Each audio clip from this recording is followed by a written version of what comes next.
Matinya sebelah sini, diterusinnya malah di tempat lain. Mungkin harus upgrade VMware mungkin. Entah kenapa kita belum tahu masalahnya ada di mana.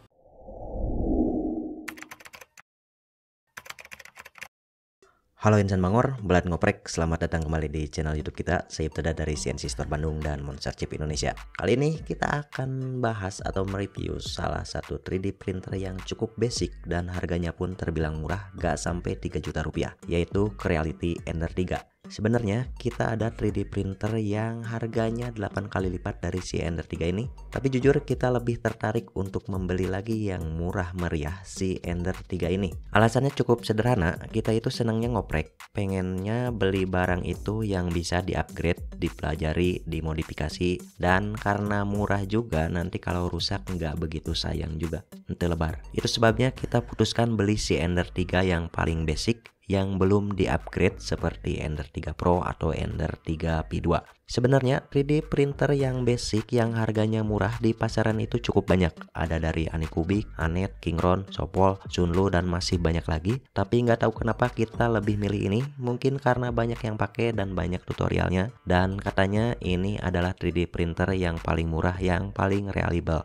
Oke, baiklah, cukup basa-basinya. Mari kita mulai saja pembahasannya. Ini dia Creality Ender 3. Ender 3 ini datang dengan semi truck kit. Jadi kalau teman-teman beli harus merakit terlebih dahulu. Tenang, ngerakitnya nggak usah. Panduannya cukup jelas dan detail. Kita sendiri butuh waktu 1,5 jam ngerakit 3D printer ini. Ini karena awal banget kita ngerakit si Ender 3 ini. Kalau disuruh ngerakit lagi, pasti cuma butuh 3 menit lah, beres. Mungkin. Di dalam paket pembeliannya, selain 3D printernya yang perlu kita rakit terlebih dahulu itu, di dalam paketnya juga kita sudah dikasih tools, micro SD, SD card, dan spare partnya juga, serta secuil filamen untuk ngetes. Jadi benar-benar oke lah isi paketnya, terbilang lengkap. Nah, setelah terakit jadilah seperti ini.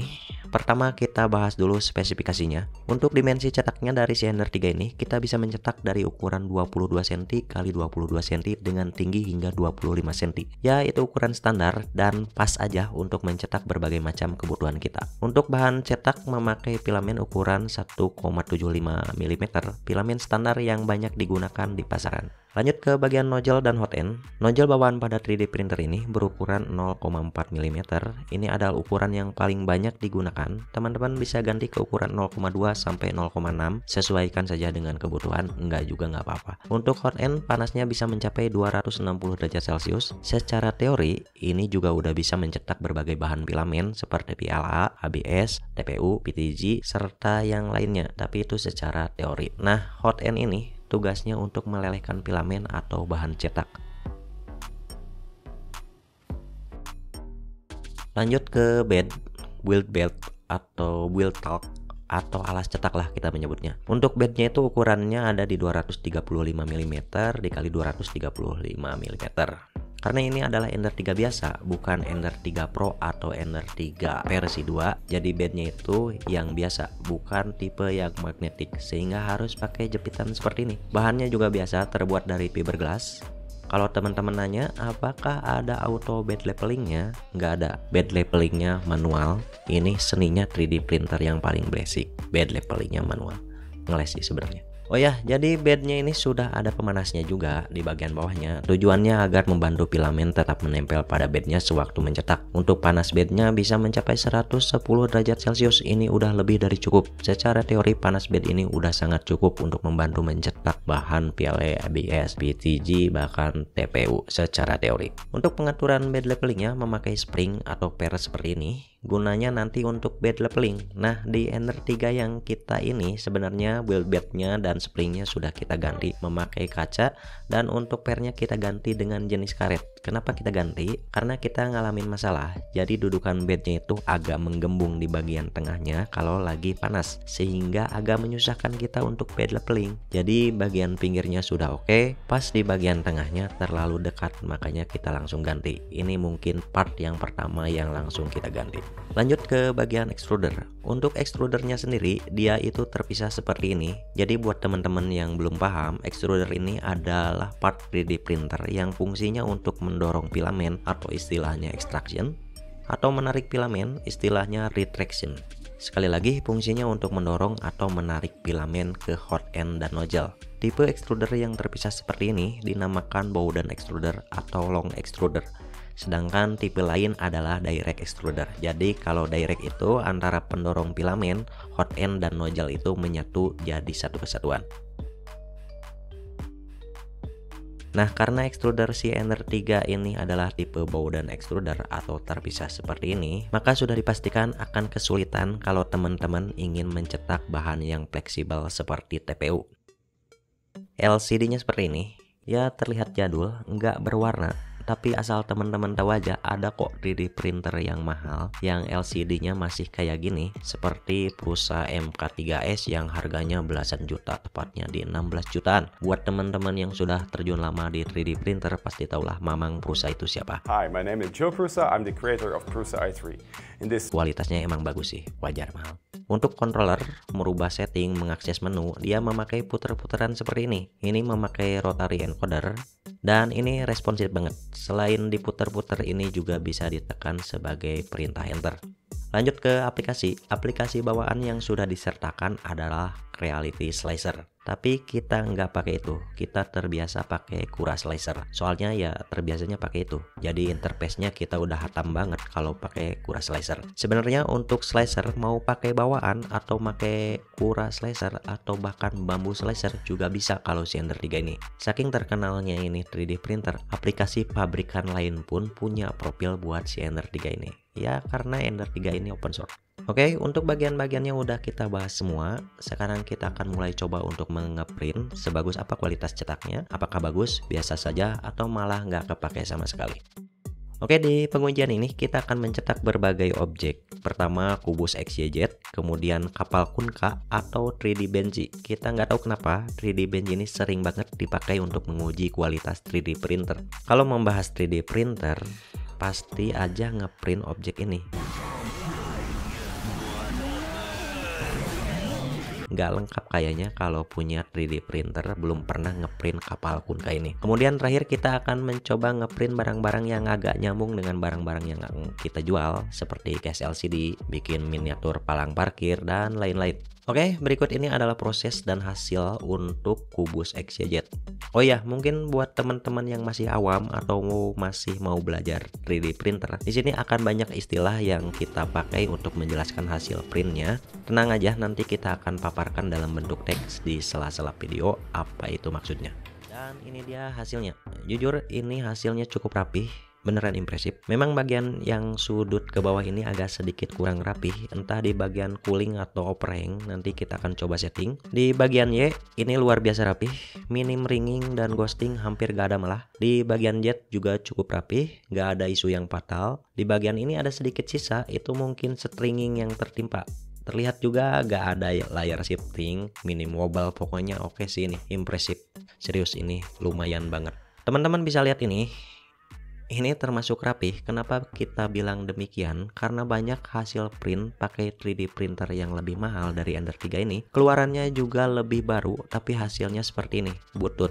Di bagian bawah ini juga rapih, terisi semua. Untuk akurasi ukurannya meski gak akurat-akurat banget, ini udah oke sih. Miss 0, sekian mili saja. Impresif. Oke, kita lanjut ke cetak 3D Benji atau kapal Kunkka, dan berikut ini adalah proses dan hasilnya.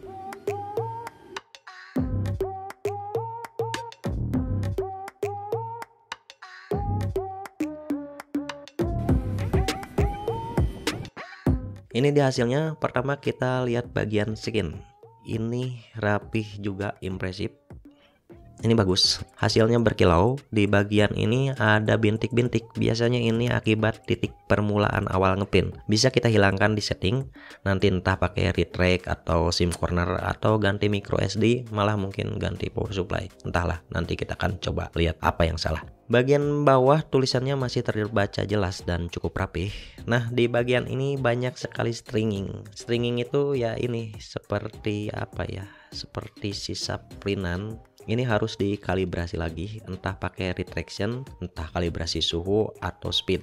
Untuk overhang juga cukup bagus. Intinya ini nggak ada hal yang fatal.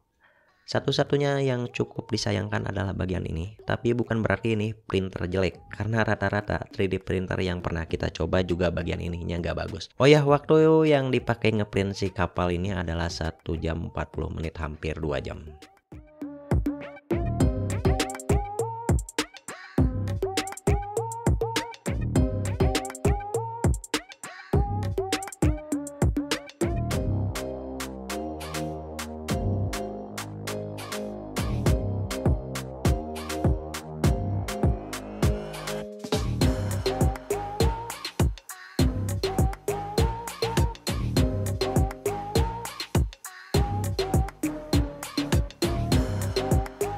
Tes terakhir adalah tes kemampuan auto resume. Mungkin ini salah satu kekhawatiran teman-teman ketika sedang ngeprint, tiba-tiba Godzilla lewat terus mati listrik, kira-kira ngeprintnya bisa diterusin atau enggak. Nah, itulah yang akan kita uji karena Ender 3 ini punya fitur auto resume. Kita langsung saja tes. Yang akan kita print adalah kubus XYZ, tapi kali ini kita memakai support dan ini dia prosesnya. Oke, di sini kita udah ngeprint hampir seperempat jalan. Kita langsung matiin saja powernya. Setelah mati, kita hidupin lagi dan teman-teman bisa lihat di sini langsung muncul menu mau nerusin ngeprint atau mau berhenti.